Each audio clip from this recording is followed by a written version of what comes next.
Hi, this is Vladan from SX Virtualization Blog. In this video, we will deploy and install VMware vCenter Server appliance in VMware Workstation. So if you have a desktop PC or laptop, you can test the VMware VCSA in your laptop. So as you can see, we mounted the ISO and we open the OVF file via VMware Workstation. We named the VM, we choose tiny deployment option, and we will use DHCP from our physical network. We have a router which gives us DHCP IP address automatically, so we don't have to enter those things manually. We accelerated the video so you don't have to wait quite a long time for all those screens, but in reality you have to be pretty much patient, because you see the first prompt only shows the HTTP as connection, but the configuration continues in the background until you see HTTPS as a connection. But still, then we need to first set a root password.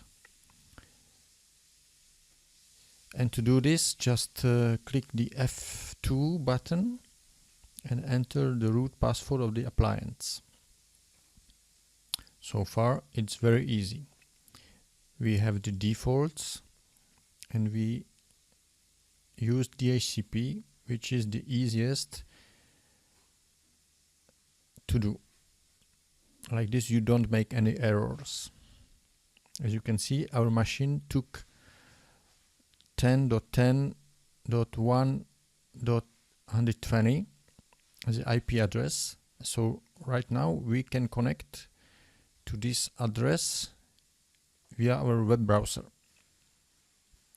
As you can see, the HTTP changed into HTTPS, and in our case we'll use this IP address for the connection, followed by the 4580, which is a configuration port.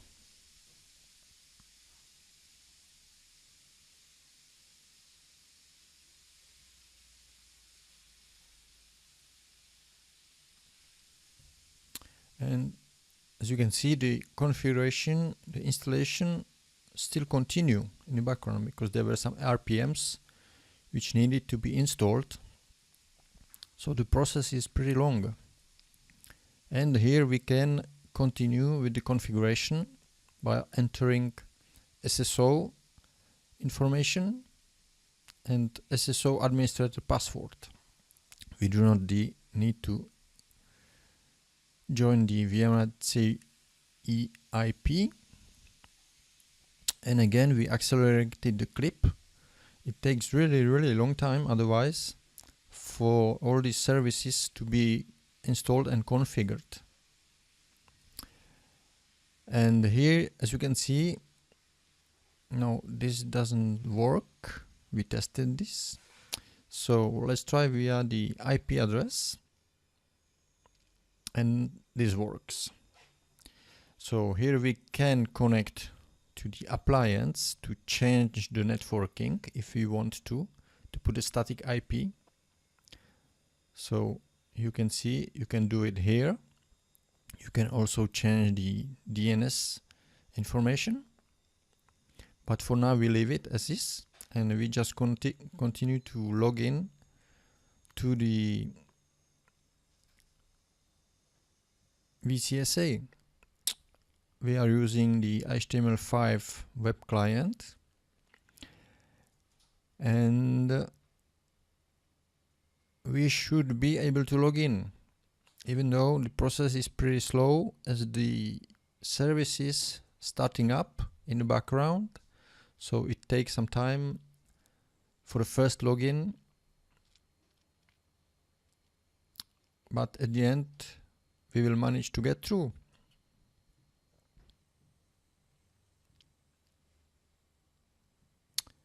Yes, we are logged in.